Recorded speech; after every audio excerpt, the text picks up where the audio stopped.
Chapter 4. Faith in Your Ability. Visualization of and belief in attainment of desire. The second step toward riches. Faith is the head chemist of the mind.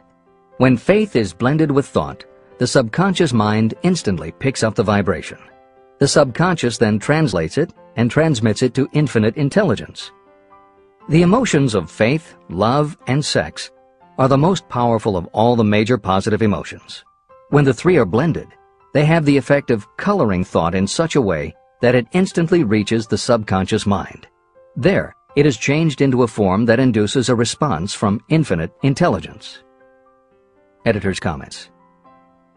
In the preceding paragraph, Napoleon Hill uses two terms, faith and infinite intelligence, both of which may convey to the reader a religious connotation that Hill did not intend.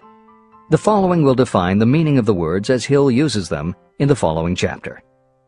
In modern usage, the word faith has become almost interchangeable with religious belief, which is not the way Hill uses the word.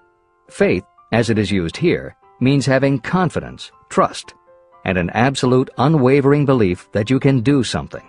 And in order for you to have faith in yourself as Hill means it, it has to be true on a subconscious level.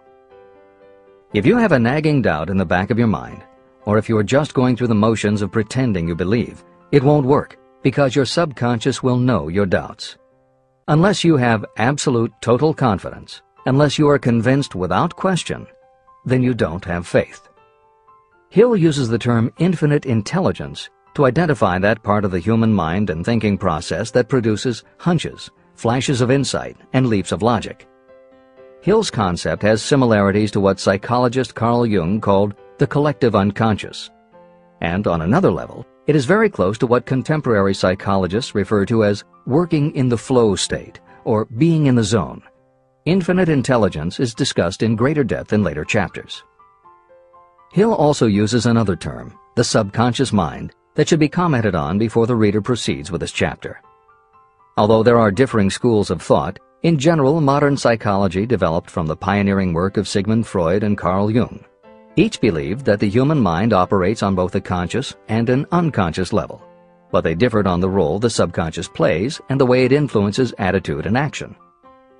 Through his own research and studies, Napoleon Hill developed a theory of the conscious and subconscious that is closest to the Jungian view. The following briefly describes the basis of Hill's view. The conscious mind. Your conscious mind receives information through the five senses of sight, smell, taste, hearing, and touch. Your conscious mind keeps track of what you need for thinking and operating, and it filters out what you don't need. Your conscious mind, and what your memory retains, is the intelligence with which you normally think, reason, and plan. The subconscious mind. Your subconscious has access to all the same information your conscious mind receives, but it doesn't reason the way your conscious mind does. It takes everything literally. It doesn't make value judgments. It does not filter, and it does not forget. You cannot command your conscious mind to reach out and dip into your subconscious mind. However, under certain circumstances, all those forgotten facts and ideas that are always there in your subconscious can, if they are firmly rooted, influence your conscious attitudes and actions. This is the end of the editor's comments. How to develop faith. The following statement is very important in understanding the importance of autosuggestion in the transmutation of desire into its physical or monetary equivalent. Namely, faith is a state of mind that may be induced or created by affirmation or repeated instructions to the subconscious mind through the principle of autosuggestion. The repetition of affirmations is like giving orders to your subconscious mind, and it is the only known method of voluntary development of the emotion of faith, absolute belief that you can do something. As an illustration, consider why you are reading this book. You want to acquire the ability to transmute the intangible thought impulse of desire into its physical counterpart, money. By following the instructions laid down in the later chapters on autosuggestion and the subconscious mind, you will learn techniques to convince your subconscious mind that you believe you will receive that for which you ask. Your subconscious will act upon that belief and pass it back to you in the form of faith, followed by definite plans for procuring that which you desire. Faith in yourself and your abilities is a state of mind that you will be able to develop at will after you have mastered the 13 principles in this book. This is true because faith is a state of mind that will develop naturally within you when you use and apply these principles. The emotions, or the feeling portion of thoughts, are what give your thoughts vitality, life, and action. The emotions of faith, love, and sex, when mixed with any thought impulse, give it even greater action. All thoughts that have been emotionalized, given feeling, and mixed with faith, absolute belief in your ability, begin immediately to translate themselves into their physical equivalent or counterpart. However, this is not only true of thought impulses that have been mixed with faith, but it is true with any emotion, including negative emotions. What this means is that the subconscious mind will translate into its physical equivalent a thought impulse of a negative or destructive nature just as readily as it will act upon thought impulses of a positive or constructive nature. The following statement made by a noted criminologist illustrates the point. When men first come into contact with crime, they abhor it. If they remain in contact with crime for a time, they become accustomed to it and endure it. If they remain in contact with it long enough, they finally embrace it and become influenced by it. This is the equivalent of saying that a negative impulse of thought that is repeatedly passed on to the subconscious mind often enough is finally accepted and acted upon by the subconscious mind. The subconscious then proceeds to translate that impulse into its physical equivalent by the most practical procedure available. This also accounts for the strange phenomenon that so many millions of people experience, referred to as bad luck.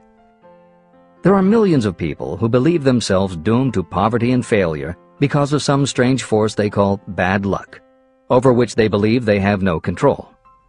But the truth is that they are the creators of their own misfortunes, because this negative belief in bad luck is picked up by the subconscious mind and translated into its physical equivalent. Your belief, or faith, is the element that will determine the action of your subconscious mind. Once again, let me stress that you will benefit by passing on to your subconscious mind any desire that you wish translated into its physical or monetary equivalent in a state of expectancy or belief that the transmutation will actually take place. The subconscious mind will transmute into its physical equivalent, by the most direct and practical way available, any order that is given to it in a state of belief or faith that the order will be carried out. At this point, it should also be noted that because of the way that the subconscious operates, there is nothing to stop you from deceiving your subconscious mind when giving it instructions through autosuggestion. That is what I did when I deceived my son's subconscious mind. To make this deception more realistic, when you call upon your subconscious mind, you must conduct yourself just as you would if you were already in possession of the material thing that you are demanding. Editor's comments. It is an axiom of contemporary motivation theory that the subconscious mind cannot distinguish between what is real and what is vividly imagined. One of the most frequently cited studies supporting this concept was done with a group of basketball players. The players were divided into 3 teams, and the players on each team were tested on their ability to make free throws. The teams were then separated for a period of time, and each team was given instructions which they were told would improve their abilities. One team was instructed to practice making baskets on a daily basis. The second team was instructed not to practice during the period and not to even think about basketball.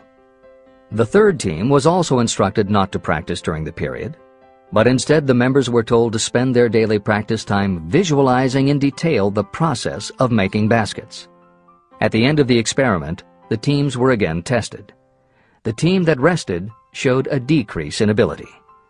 The team that practiced showed a marked increase in ability, and the team that didn't practice but visualized making baskets showed an increase in ability almost equal to those who had practiced daily. As Hill says, you can deceive your subconscious through autosuggestion. If you convincingly plant an idea in your subconscious will accept and work with the idea as though it were a fact. But the key word is convincingly. If you try to send a message to your subconscious, but in the back of your mind you have a nagging doubt whether it will work, your subconscious will pick that up also. You will have sent mixed messages that cancel each other out. That is why Hill stresses the importance of doing it with faith. Your subconscious will not judge if it is true or false, positive or negative. but it does respond to the power of the input, how emotionalized the thought is. This is the end of the editor's comment. It is essential for you to encourage the positive emotions as the dominating forces of your mind. But faith in yourself doesn't come from merely reading instructions. Now that you understand the theory, you must begin to apply it. By experimenting and practicing, you will develop your ability to mix faith with any order you give to your subconscious. When you have faith in your ability, then you can give your subconscious mind instructions, which it will accept and act upon immediately. When your mind is dominated by positive emotions, it will encourage the state of mind known as faith. Faith in yourself is a state of mind that you can create by autosuggestion. All through the ages, religious leaders have admonished people to have faith. They say to have faith in this, that, and the other dogma or creed, but they have failed to tell people how to have faith.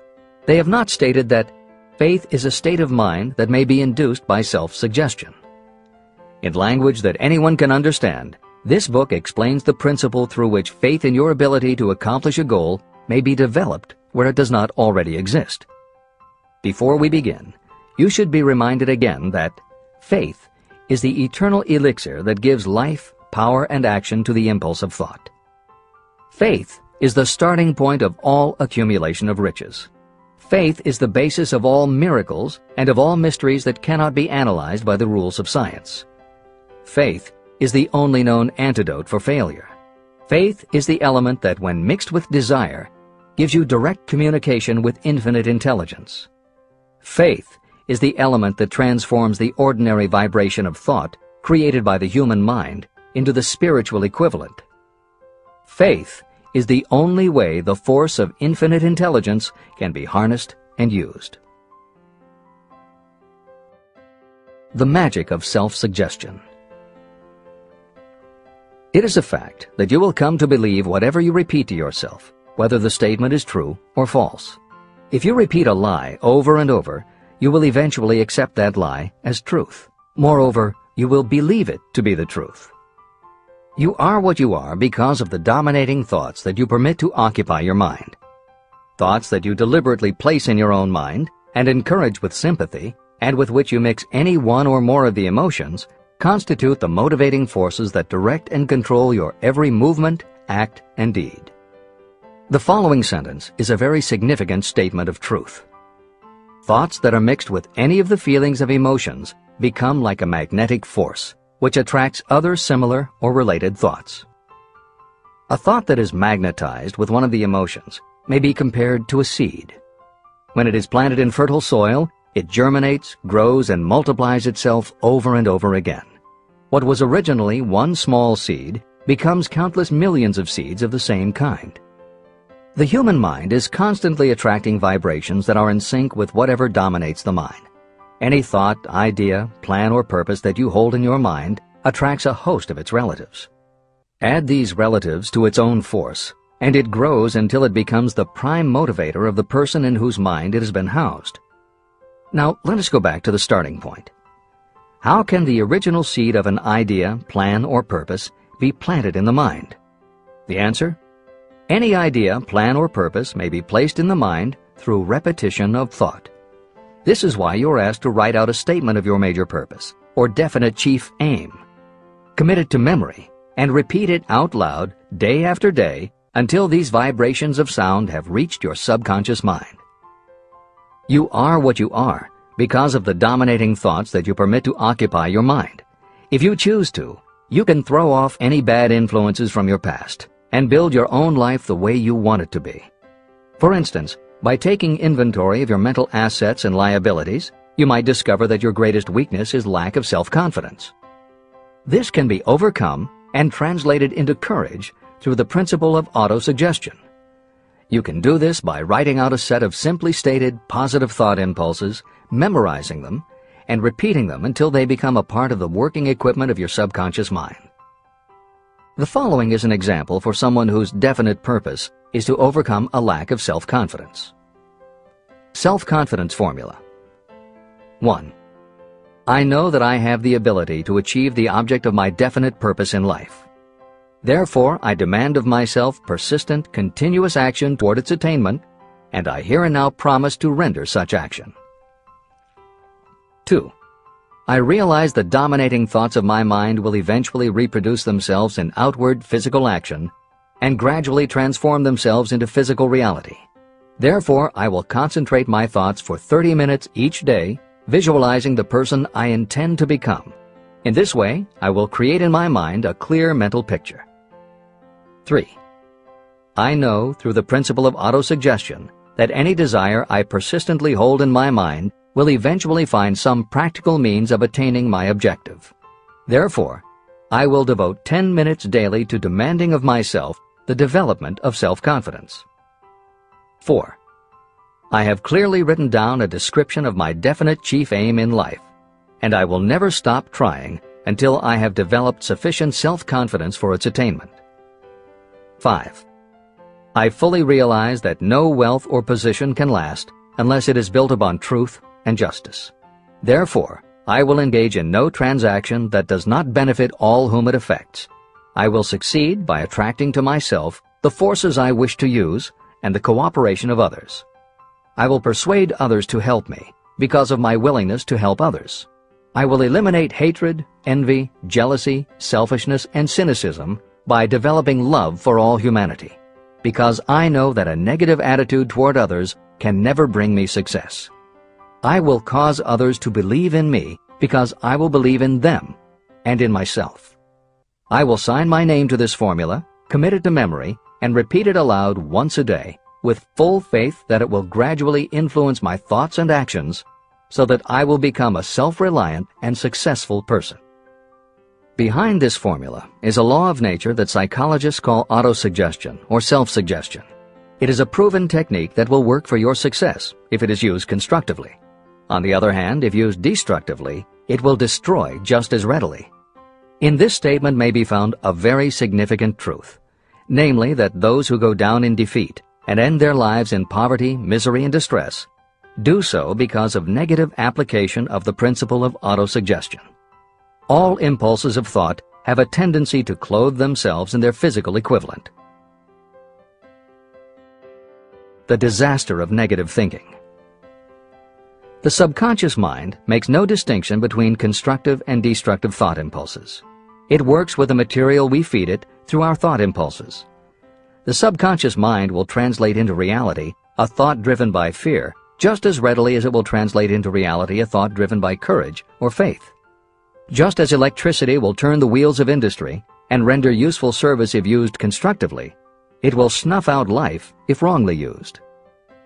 So too will the law of autosuggestion lead you to peace and prosperity, or down into the valley of misery, failure, and death. It depends on your degree of understanding and application of it. If you fill your mind with fear or doubt, and if you do not believe in your ability to connect with and use the forces of infinite intelligence, then you will not be able to use those forces. The law of autosuggestion will take your lack of belief and use that doubt as a pattern by which your subconscious mind will translate it into its physical equivalent. Editor's comments. When you have faith in your ability to accomplish what you want, it not only firmly plants ideas in your subconscious, but it then works to reinforce itself. When you have faith in your abilities, part of what you must have faith in is that it is possible to tap into infinite intelligence. And because you have faith that it will work, your conscious mind won't be resistant. When your conscious doesn't resist, your subconscious mind can send creative ideas to your conscious mind more easily.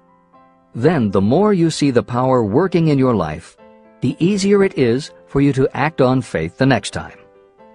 Will it work for you? You will never know unless you relax your resistance and just have faith that it will. This is the end of the editor's comment. Like the wind that carries one ship east and another west, the law of autosuggestion will lift you up or pull you down according to the way you set your sails of thought. The law of autosuggestion, through which any person may rise to altitudes of achievement that stagger the imagination, is well described in the following verse. Observe the words that have been emphasized, and you will catch the deep meaning that the poet had in mind. If you think you are beaten, you are. If you think you dare not, you don't. If you like to win, but you think you can't, it is almost certain you won't. If you think you'll lose, you're lost. For out in the world we find, success begins with a fellow's will. It's all in the state of mind. If you think you are outclassed, you are. You've got to think high to rise. You've got to be sure of yourself before you can ever win a prize. Life's battles don't always go to the stronger or faster man, but soon or late the man who wins is the man who thinks he can. Editor's comments. As noted at the beginning of this chapter, the way in which Napoleon Hill uses the word faith is meant to have no religious connotation. However, it would be impossible for Hill to write this chapter without acknowledging the power of religious faith.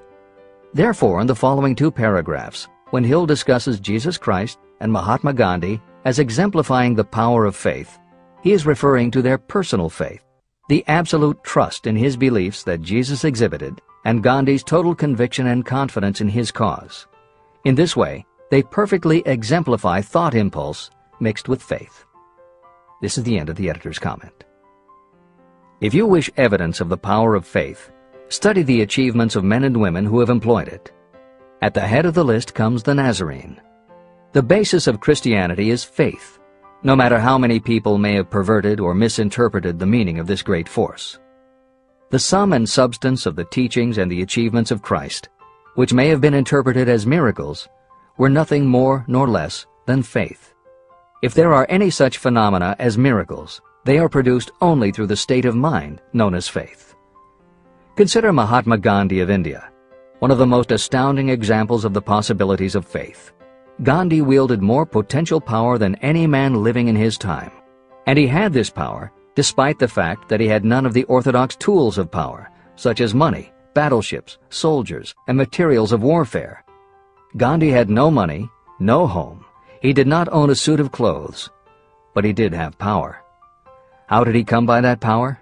He created it out of his understanding of the principle of faith and through his ability to transplant that faith into the minds of 200 million people. Gandhi accomplished the astounding feat of influencing 200 million minds to coalesce and move in unison as a single mind. What other force on earth, except faith, could do as much?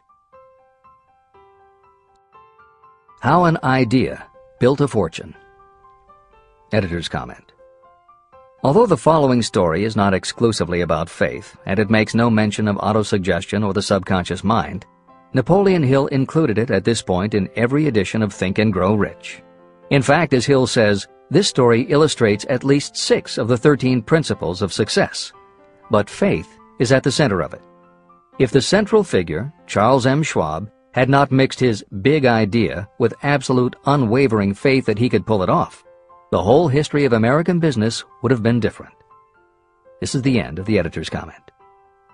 The event chosen for this illustration dates back to 1900, when the United States Steel Corporation was being formed. As you read the story, keep in mind the following fundamental facts and you will understand how ideas have been converted into huge fortunes. First, the United States Steel Corporation was born in the mind of Charles M. Schwab in the form of an idea he created through his imagination. Second, he mixed faith with his idea.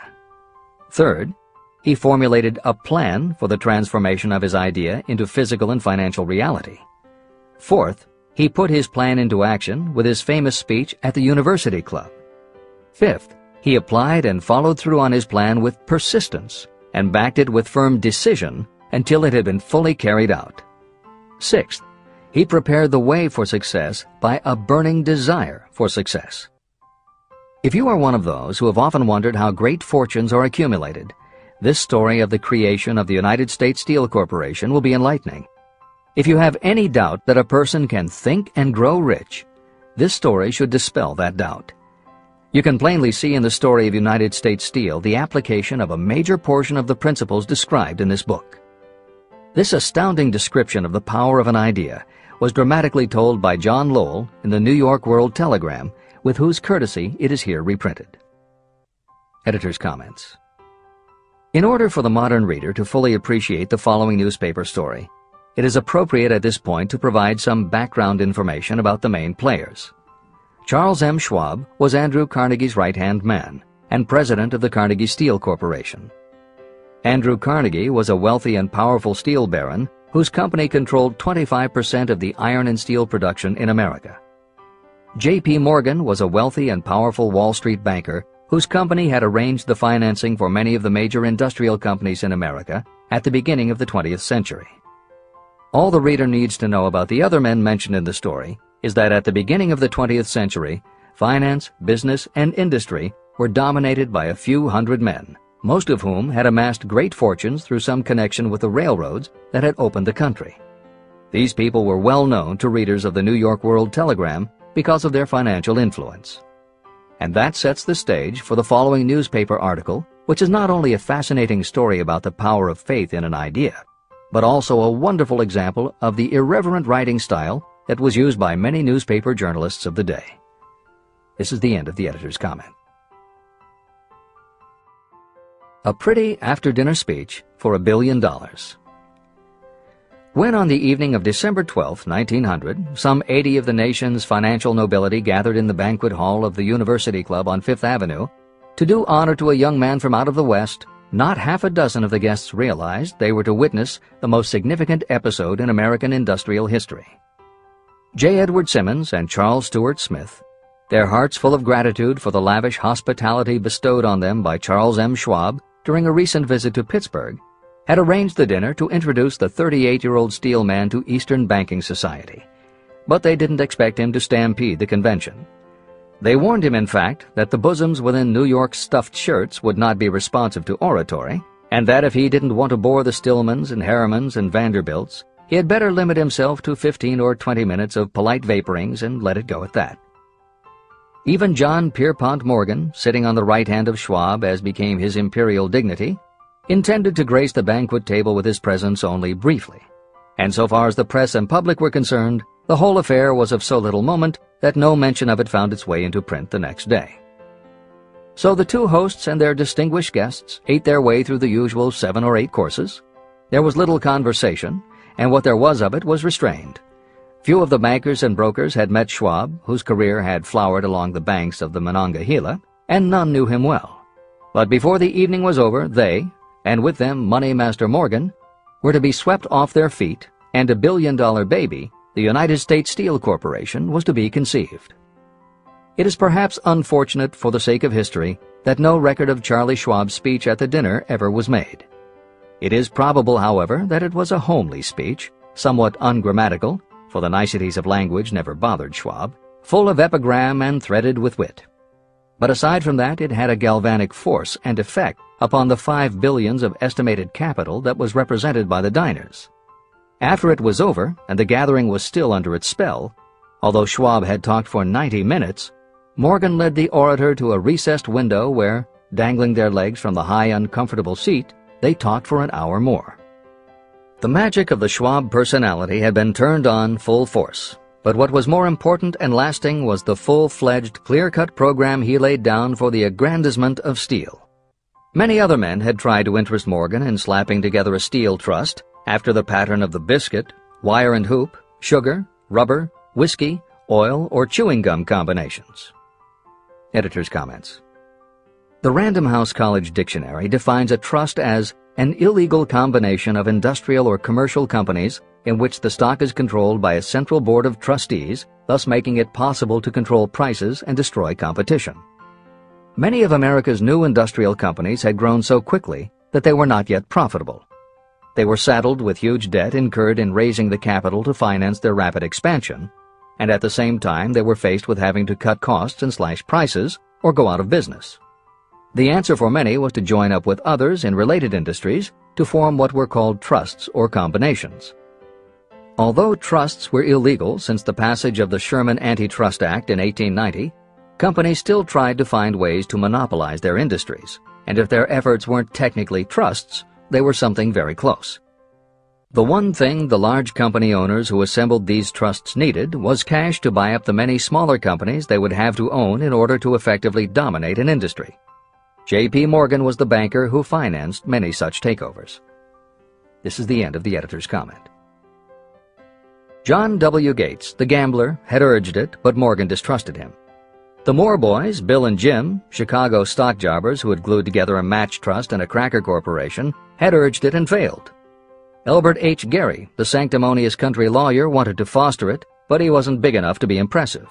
Until Schwab's eloquence took J.P. Morgan to the heights from which he could visualize the solid results of the most daring financial undertaking ever conceived, the project was regarded as a delirious dream of easy money crackpots. The financial magnetism that began a generation ago to attract thousands of small and sometimes inefficiently managed companies into large and competition-crushing combinations had become operative in the steel world through the devices of that jovial business pirate, John W. Gates. Gates already had formed the American Steel and Wire Company out of a chain of small concerns, and together with Morgan had created the Federal Steel Company. But by the side of Andrew Carnegie's gigantic vertical trust, a trust owned and operated by 53 partners, those other combinations were picayune. They might combine to their heart's content, but the whole lot of them couldn't make a dent in the Carnegie organization, and Morgan knew it. The eccentric old Scot knew it, too. Editor's comments. Andrew Carnegie was born in Scotland and came to America when he was just a boy. He made his first move to join the elite group of American tycoons when he quit his job as a bobbin boy in a cotton mill, earning $1.20 a week, and got a job as a telegraph messenger boy.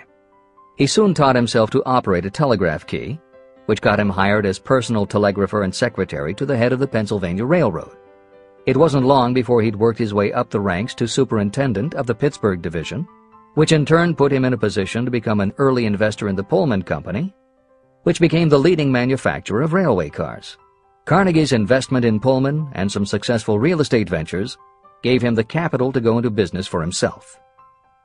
At the end of the Civil War, Carnegie left railroading and started a company that built iron bridges for railroad companies. From building iron bridges, it was a short step to starting his own steel mill, which led him to acquire control of other steel mills, then his own coal fields to supply his smelters, then his own ore boats and rail lines to haul the ore and coal. Because of Carnegie's vertical integration and his use of the most up-to-date manufacturing methods, he was able to sell top-grade steel at the lowest price. He managed to drop the price of steel from $140 a ton to $20 a ton. By 1899, the Carnegie Steel Company controlled about 25% of the iron and steel production in America. The smaller steel manufacturers couldn't compete with Carnegie, so they went to J.P. Morgan for help. He arranged for the financing, and a wide-ranging alliance was put together of companies that were in the business of manufacturing products made from steel. Part of the deal was that they would not buy steel from Carnegie.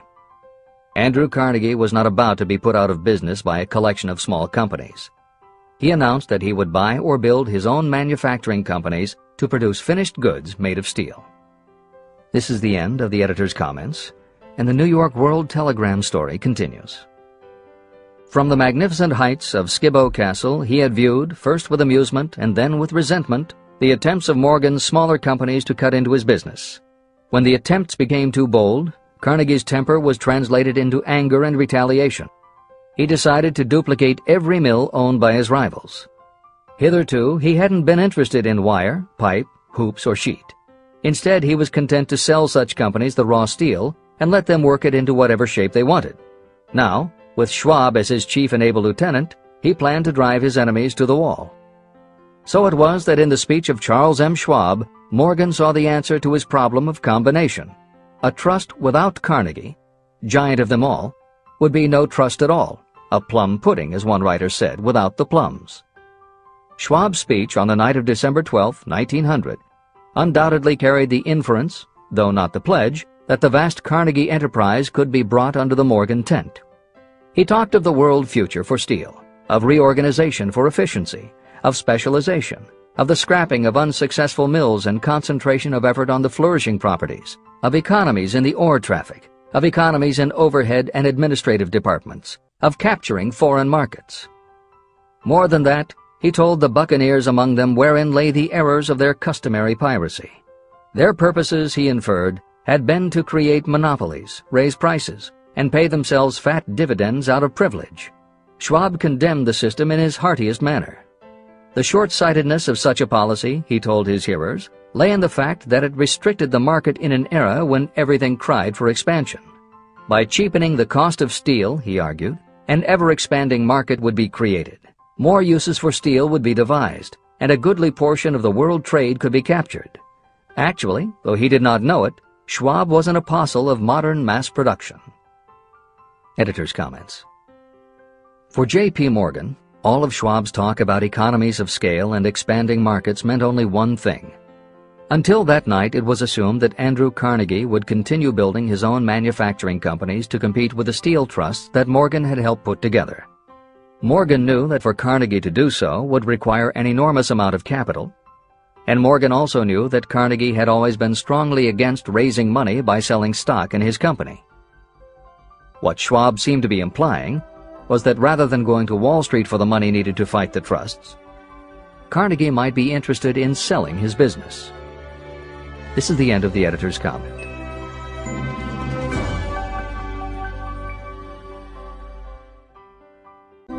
So the dinner at the University Club came to an end. Morgan went home to think about Schwab's rosy predictions.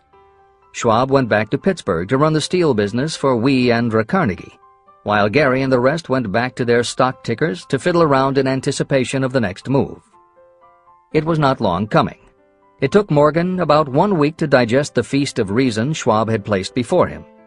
When he had assured himself that no financial indigestion was to result, he sent for Schwab, and found that young man rather coy.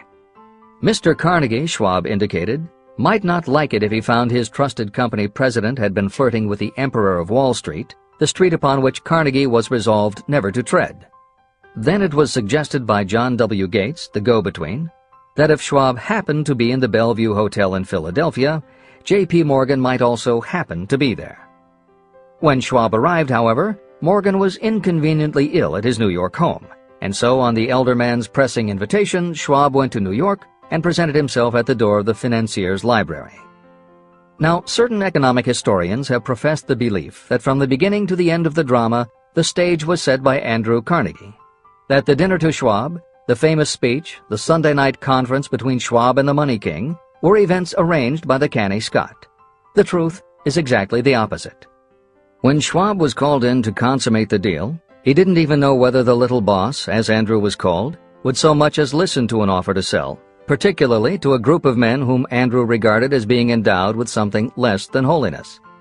But Schwab did take into the conference with him, in his own handwriting, 6 sheets of copperplate figures, representing to his mind the physical worth and the potential earning capacity of every steel company he regarded as an essential star in the new metal firmament. 4 men pondered over these figures all night. The chief, of course, was Morgan, steadfast in his belief in the divine right of money. With him was his aristocratic partner, Robert Bacon, a scholar and a gentleman. The third was John W. Gates, whom Morgan scorned as a gambler and used as a tool. The fourth was Schwab, who knew more about the processes of making and selling steel than any whole group of men then living. Throughout that conference, the Pittsburghers' figures were never questioned. If he said a company was worth so much, then it was worth that much and no more. He was insistent, too, upon including in the combination only those concerns he nominated. He had conceived a corporation in which there would be no duplication, not even to satisfy the greed of friends who wanted to unload their companies upon the broad Morgan shoulders. When dawn came, Morgan rose and straightened his back. Only one question remained. "Do you think you can persuade Andrew Carnegie to sell?" he asked. "I can try," said Schwab. "If you can get him to sell, I will undertake the matter," said Morgan. So far, so good. But would Carnegie sell? How much would he demand? Schwab thought about $320 million. What would he take payment in? Common or preferred stocks? Bonds? Cash? Nobody could raise $350 million in cash. There was a golf game in January on the frost-cracking heath of the St. Andrews Links in Westchester, with Andrew bundled up in sweaters against the cold and Charlie talking volubly as usual to keep his spirits up. But no word of business was mentioned until the pair sat down in the cozy warmth of the Carnegie cottage nearby. Then, with the same persuasiveness that had hypnotized 80 millionaires at the University Club, Schwab poured out the glittering promises of retirement and comfort, of untold millions to satisfy the old man's social caprices. Carnegie capitulated, wrote a figure on a slip of paper, handed it to Schwab and said, "All right, that's what we'll sell for." The figure was approximately $400 million, and was reached by taking the $320 million mentioned by Schwab as a basic figure and adding to it $80 million to represent the increased capital value over the previous 2 years. Later, on the deck of a transatlantic liner, the Scotsman said ruefully to Morgan, "I wish I had asked you for $100 million more." "If you had asked for it, you'd have gotten it," Morgan told him cheerfully. There was an uproar, of course. A British correspondent cabled that the foreign steel world was appalled by the gigantic combination. President Hadley of Yale declared that unless trusts were regulated, the country might expect an emperor in Washington within the next 25 years. But that able stock manipulator Keene went at his work of shoving the new stock at the public so vigorously that all the excess water, estimated by some at nearly $600 million, was absorbed in a twinkling. So Carnegie had his millions, and the Morgan Syndicate had $62 million for all its trouble, and all the boys, from Gates to Gary, had their millions. Editor's comment. The 38-year-old Charles M. Schwab had his reward too. He was made president of the new corporation, United States Steel, and remained in control until 1930. When Schwab left U.S. Steel, he went on to found the mammoth Bethlehem Steel Corporation, of which he also became president. This is the end of the editor's comment. Riches begin with thought. The dramatic story of big business that you've just finished is a perfect illustration of the method by which desire can be transmuted into its physical equivalent. That giant organization was created in the mind of one man.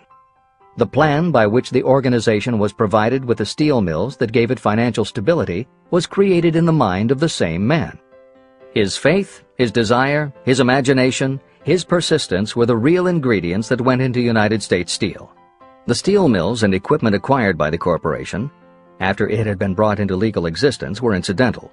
However, careful analysis reveals that the appraised value of the properties acquired by the corporation increased in value by an estimated $600 million, approximately $12 billion today. The increase in value of the assets is attributable to the mere transaction that consolidated them under one management. In other words, Charles M. Schwab's idea, plus the faith with which he conveyed it to the minds of J.P. Morgan and the others, was marketed for a profit of approximately $600 million. Not an insignificant sum for a single idea.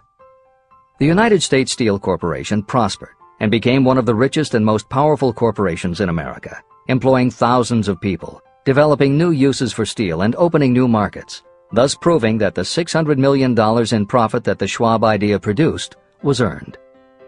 Riches begin in the form of thought. The amount is limited only by the person in whose mind the thought is put into motion. Faith removes limitations. Remember this when you are ready to bargain with life for whatever it is that you ask as your price for having passed this way. Editor's comments. In the years since that article appeared in the New York World Telegram, the well-told business story has become its own genre within the publishing industry. There are best-selling books and biographies by and about the insiders who run every industry. The editors of this edition of Think and Grow Rich strongly encourage you to sample some of these books. They can be entertaining and inspirational, and in them you will be able to see examples of Hill's principles of success at work in the real world. The best of them are not only entertaining and inspirational, but they are filled with ideas and techniques you can adapt and use. There are literally too many bestsellers from which to select a best-of listing for inclusion here. Any such choice the editors might make would not necessarily be the best, but merely reflective of the interests of the person doing the choosing. However, there are 2 books the editors recommend that are not by or about a single individual or industry. These books are In Search of Excellence by Tom Peters and Breakthroughs by P.R. Nyack and John N. Ketteringham. Each of these books deals with a broad spectrum of industries, and within each industry they single out certain companies and individuals for analysis. Both were published at the beginning of the business book trend in the 1980s, but there are few books since then that better convey the importance of faith in a good idea. In Search of Excellence, chosen by a panel of experts as the most influential book of the past 20 years, was a runaway bestseller and will likely be in print for years to come. Breakthroughs may be harder to find, but it will be well worth the effort. This is the end of the editor's comments.